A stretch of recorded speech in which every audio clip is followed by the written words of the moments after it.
Okay, good morning everyone, and Chazak. Thank you for joining us on this beautiful Wednesday morning, my friends, as we are entering tonight the beautiful Sukkah and the holiday of Sukkot.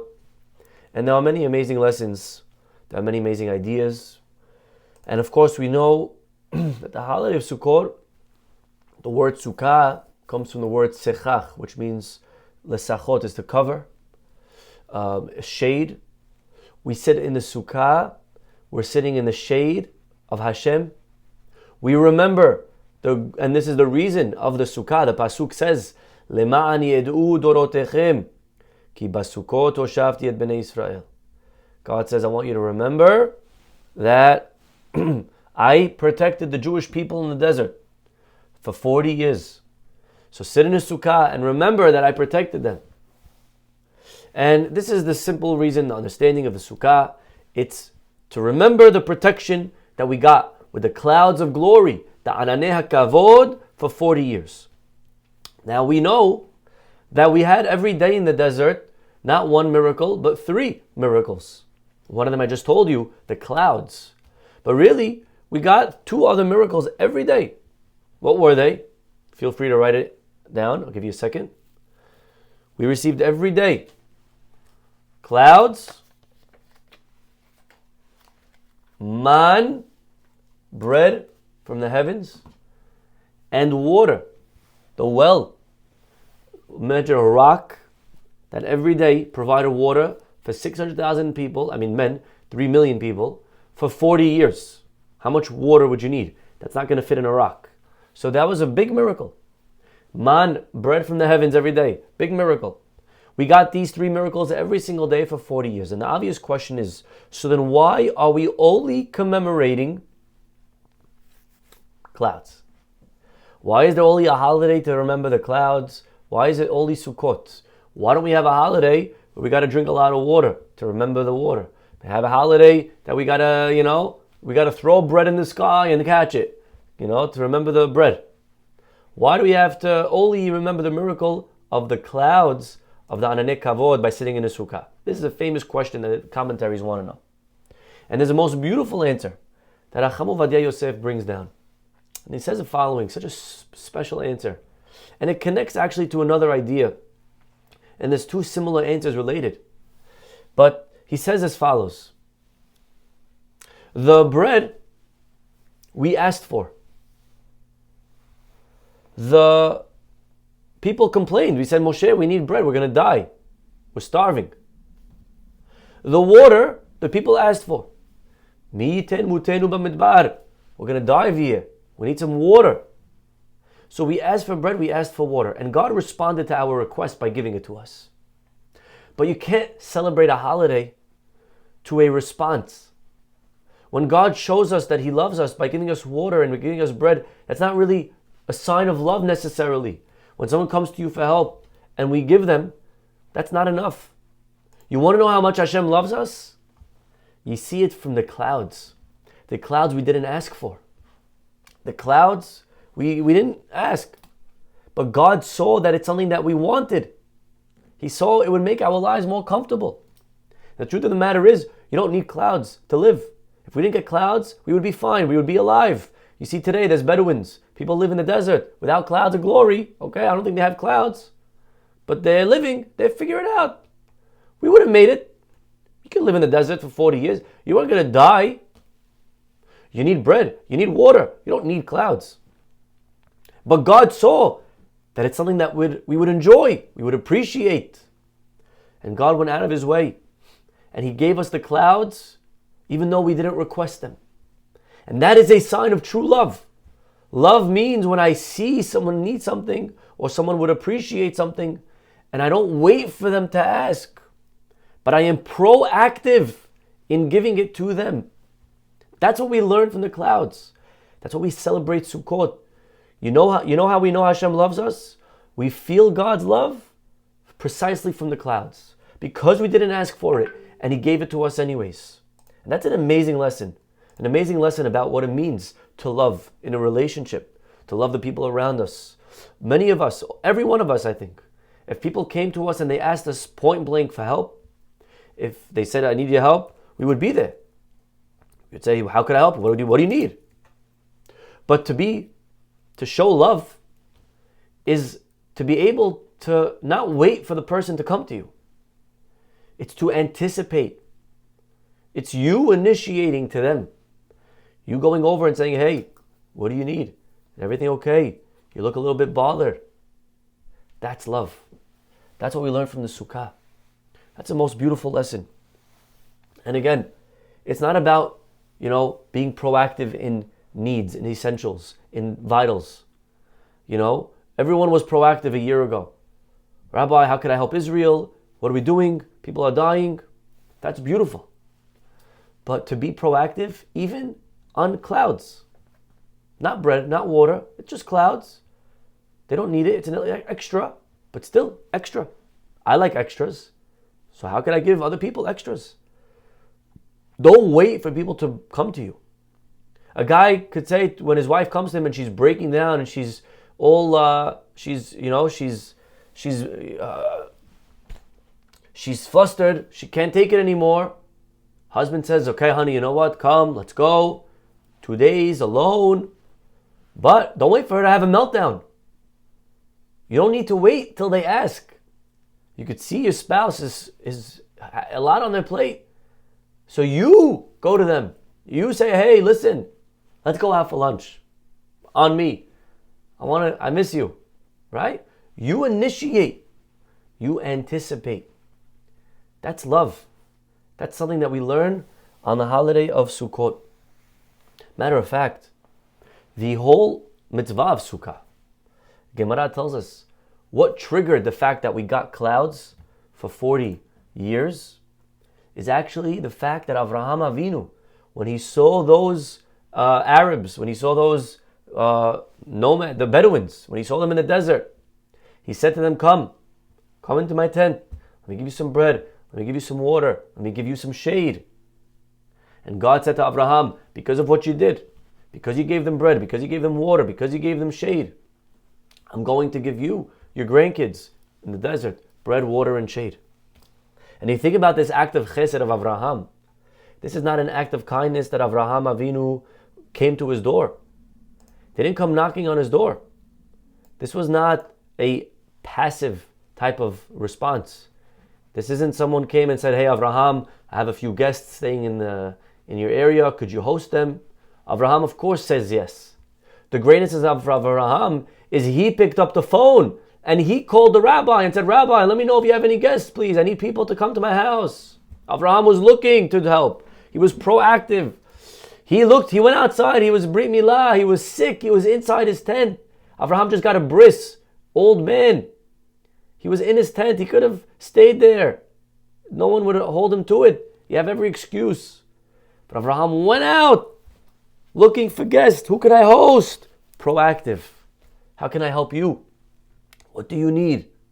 That is a sign of greatness. That is how the holiday of Sukkot started to begin with. Because Avraham looked for it.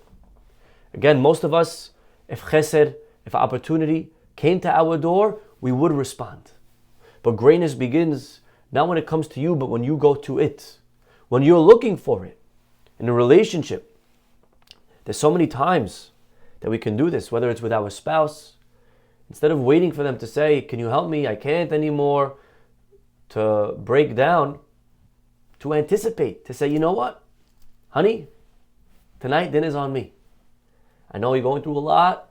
I could tell. I don't know. I just feel like it's been a long month. Rosh Hashanah, Sukkot, the meals.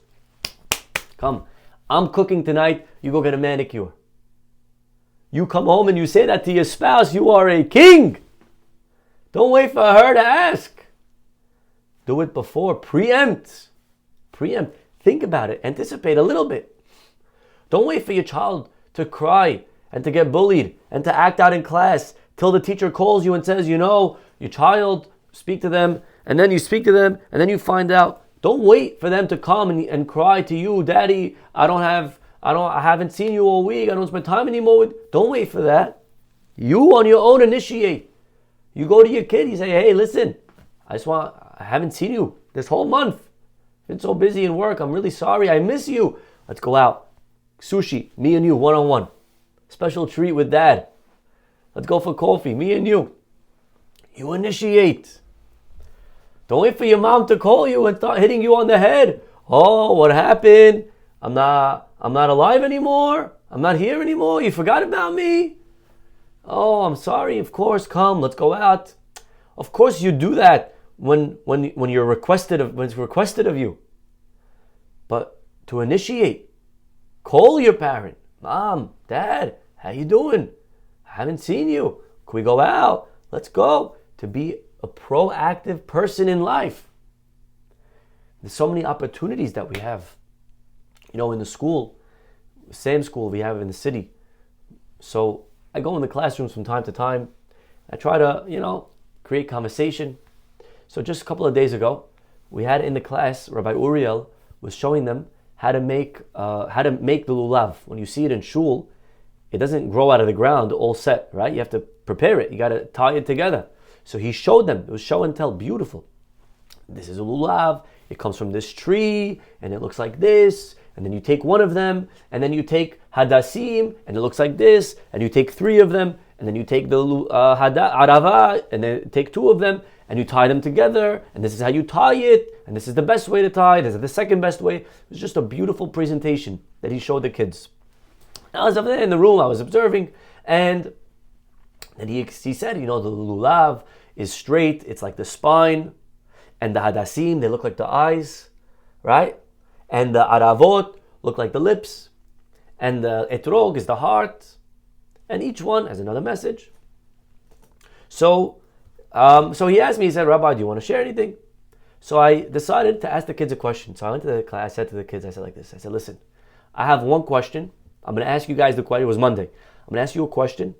Whoever has an answer tomorrow, best answer in the class, I'll be the judge. The best answer will get from me a free set of lulav and etrog. Okay? On the house. $60 set. Okay? The kids are like, what? My own set for the holiday? They're pumped. Okay, what's the question? I asked them the question. And the question was like this. If we only have one spine, so I understand why we shake only one lulav. And we have two lips, so we shake two aravot. And we have one heart, so we shake one etrog. But how many eyes do we have? We have two eyes. So why do we shake three hadassim? We should only shake two of them.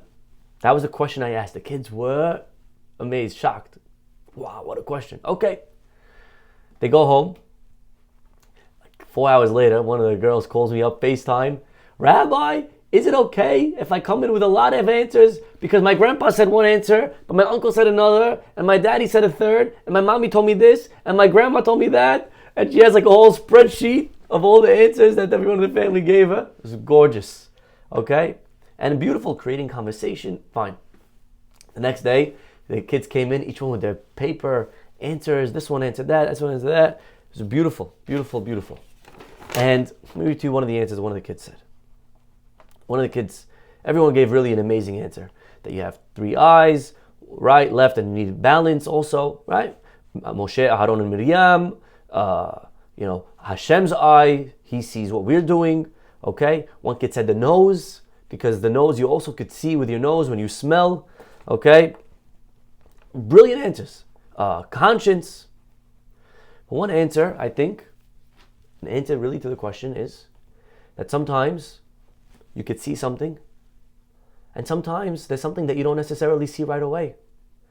But when you put a little thought into it, you see it and you realize, oh, actually, you know what? Maybe there's something over here that I could do. There's a third eye that we all need in our lives. A third eye. Avraham Avinu had this third eye. It says that he looked. He looked. Sometimes in life you look, and what you see is, okay, no one came to me for help, no one needs anything, okay. But then you got to look again. You got to take a deeper look. Then you look again, you realize, oh my gosh, 1 second. Actually, the person didn't come and crying to me, but I'm looking a little deeper now, and I could tell on their face they look a little bit sad. Let me ask them if there's something going on in their life. That's the third eye. That's taking a deeper look. That's trying to understand. By Avraham Avinu it says, Vayisa enav vayar. V'hinei shelosha anashim nitzavim alav. Vayar. It says Avraham looked up and he saw 3 men, and then he saw and he ran to them. Because Avraham Avinu had to take a double take. The first time he looked, it seemed like they were fine. There were 3 guys, they had their goodies, their knapsacks, their, whatever, desert boots or whatever they were wearing. They had their food, they had their water, they had their clothing. They were fine. He took a first look, a first take, and everything was good. Vayar. But then Avraham looked again. He used his third eye. He said, one second. Guys over here in the desert, I'm sure they could appreciate a break. They don't need it, but I'm sure they would like it. We didn't need the clouds. But they definitely help. Don't only be there for people for things they need. Don't only be there for people for things that they ask you to do. Be there for people on extras and initiate that help to be proactive. Matter of fact, we know that Yosef HaTzadik, when he was in jail, he ended up getting out of jail because the butler told Paro about him, remember?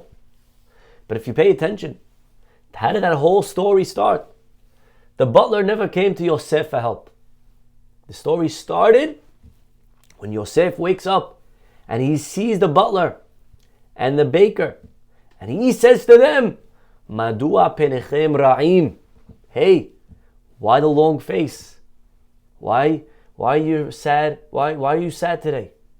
What's going on? Maybe something on your mind? Can I help you?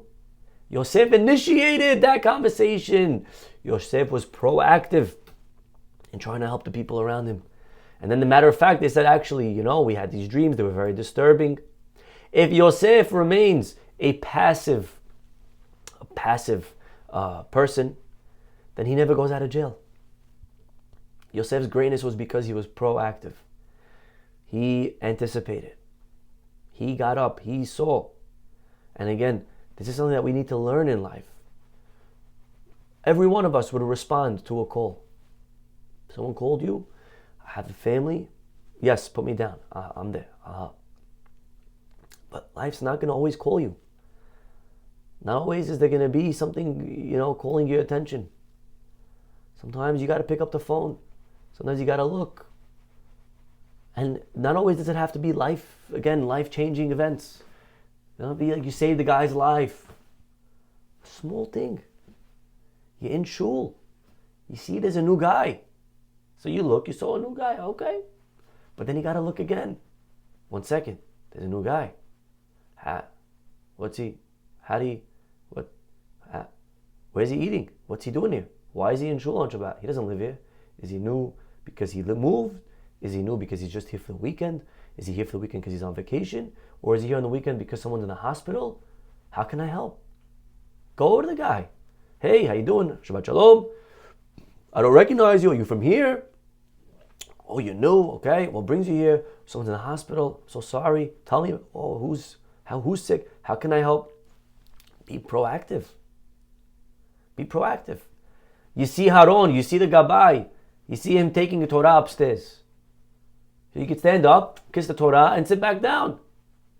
Or you could go and say, Haron, what are you taking Torah? Can I help? I have a couple of minutes.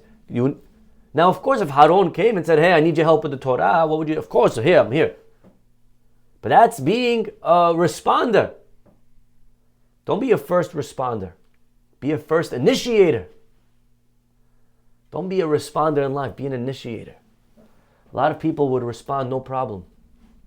A lot of people, that they're in a fight with someone. That other person came to them and said, hey, I'm sorry. We would respond, it's normal. If you're human, if you have a heart, someone says sorry, you say back, okay, no problem, I forgive you. The truth is I'm sorry too. But to be Jewish means that I'm initiating the apology. You calling them up. Say, hey, listen, I just want you to know, I'm sorry about how things went. You initiate. Don't be a responder. Don't just wait for someone to call you and then say, okay, fine, I'm here. Figure it out. That's what Hashem did. We never asked for the clouds. But Hashem knew we would appreciate it. And there's so many opportunities throughout the day to just help. to do, to be. You're in the workspace. The printer's empty. Bend down, pull out a stack of papers and put it in. Who has to ask you to do it? Figure it out. Do it. Small thing. But you're helping now everyone else after you. They're going to have paper to print. Believe it or not, that's a mitzvah. You're helping people. Something on the floor. Bend down, pick it up, throw it out. Not my job. No one asked me to do it. No one has to ask you. No one asked God to give them clouds. But God gave them clouds. Make someone's life a little bit better. What's wrong with making someone a little happier? Yosef, madua penechem ra'im. Why are you guys sad today? Maybe I could cheer you up. He ends up getting out of jail because of that. If Yosef doesn't cheer them up, if he stays passive, he never goes out. He never goes free. You're at Costco. Call your brother. Call your sister. How you doing? I'm in Costco. They have this crazy deal. Who needs? Who wants? How can I get you a pack? I know you kids love gushers. I got them a pack. Just do. Be a anticipating, initiating, proactive type of personality. Think of other people. Look and then look again. 3 eyes in life, my friends. We need to learn to use all of them. We need to use the 2 eyes that we see, and we got to stop and we got to look again. And we got to think, who are the people that may need me? How can I help this person? How can I, maybe there's just, I don't know, breakfast in the shul, dinner, kiddush, clean up, I don't know, clean up. They have people to do that. Yeah, you're right. I don't know. Take someone's siddur, put it back on the shelf for them. Make someone's life easier. You see a guy there without a chumash, you're going to get a chumash, bring 2. Hey, I got you one. He didn't ask you. He may not even need it. He may be spacing out. But you're thinking of other people. Train ourselves. We've got to train ourselves to be proactive. How can I be of service? Don't be a responder. There's first responders, and then there's first initiators. Be a first initiator. I was on the train the other day. Beautiful. Old man walks on, and he was going to a Yankee game. So he's clearly not an old guy that's stuck to a chair. You know what I mean? The guy's got energy. He's going to a game. But he was an older guy, walking a little slow, had a cane. He walked on. Guy sitting in the corner, not even a Jewish guy. Got up. He said, "Here, sir, take the seat." Beautiful. Beautiful. No one asked him. No one. If the old guy says, "Sir, can I have your seat?" For sure, he would have said, "Absolutely." But there's a higher level. "Sir, please sit down." To think about it, to be proactive. You ask the people around you, how can you help them? And this is something that goes a very long way in life. And there's so many opportunities that we can do it. Family, friends. Your friend didn't show up to shul. Your friend didn't come to a class. What's going on? She's here all the time. Send them a text. "Hey, just want you to know, I noticed you weren't there. You were missed. Hope everything's okay. Let me know if you want to just, pick someone's brain. If you want to chew someone's ear off. I'm here for you." Just a tiny text. Thinking about you. Beautiful. Beautiful. Thinking about you. I know you're hosting a thing. You're hosting a party. I would love if I could make one dish to take it off your hands. If your friend called you and said, "Hey, can you make a dish for me?" What would you say? 100%. But don't wait for the call. A lot of times the call's not going to come. I don't want to pose on other people. We don't, right? We ourselves, we don't like to call and ask for help. We would love it if someone helped us, but we don't always call. We're shy, we're stahi, we get embarrassed, whatever. But you know what? It would be nice if someone offered. Offer. "Hey, can I make you a dish? I have not do anything tonight. Love to make a dish. I'm in the store anyways. Can I get you something? Can I drop something? Did you forget any ingredients?" It's just thinking about other people. It's thinking about other people. And by the way, it goes a very long way in life. when other people know that you're thinking about them. I mean, a follow-up call for a conversation that you have with someone. You have no idea how powerful that follow-up is. You spoke to your friend. They were telling you about something that they're struggling with. You call them up a week later. By the way, how's it going? How did it shape out at the end? What ended up happening? Did you end up seeing the doctor? What they say? You know what that does to a person? You're showing someone, I'm thinking about you, even when I'm not with you. I'm thinking about you. You call, you anticipate. I'm thinking about you. That's a very important skill for life. For life. Guy called me up the other day. He said, Rabbi, Baruch Hashem, I just finished moving in. I just finished renovating. I want you to call me anytime there's a family, there's a person in the city for Shabbat. They need a place. I want to host people. Please, Rabbi, I know people are calling you because you're the rabbi. So anytime someone needs a place to eat, please send them to me. Any week, anytime. I want to host people. Beautiful. That's initiating. That's thinking.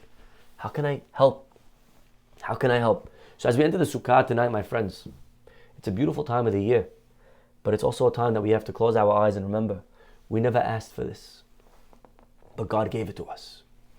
Because He saw and He saw again. And He thought about it. And God says, they would really like some clouds right now. We don't need the clouds, but I'm sure they'd appreciate it. And so as we're sitting in the Sukkah tonight, let us ask ourselves, maybe a challenge, if I could give everyone a challenge, to be every day for the next week, till Sukkot's over, maybe 1 week. Make sure every day you are proactive 3 times a day. To be proactive in 3 ways, 3 different ways. It doesn't have to be life-changing things. Be safe to someone's life. It doesn't have to be huge. Something small. Proactive. Your wife left her shoes in front of the house. You don't like them in front of the house. Proactive. Bend down, pick him up, put in the room. I'm helping. Call your spouse. Honey, I know you had a stressful week at work. I made you something special for dinner tonight. Just want to say thank you. You know your husband would love it. You know he would love this meal. It's hard to make. It's a lot of time. But you know your husband would appreciate it. And you know what? Call him up. Tell him, I made you a surprise for dinner. I got you a surprise. I got you a present. The other day in the school, in one of the co-heads, Rachel, so special. I was talking and I said, I really love this type of candy. I haven't seen it in years. Guess what? A few days later, she calls me up. She says, I have a surprise for you. I said, a surprise? What do you got? She said, when you come, I'll show it to you. Anyways, I didn't know what it was. I had no idea. I completely forgot about the conversation. I get to the school. She's here. She opens her purse. She pulls out this Laffy Taffy. She goes, here, I got it for you. I found it. I'm like, what? Do you remember it? I was saying it in a conversation passingly. But you know what? It shows someone that you're thinking about them. And it means the world to the person.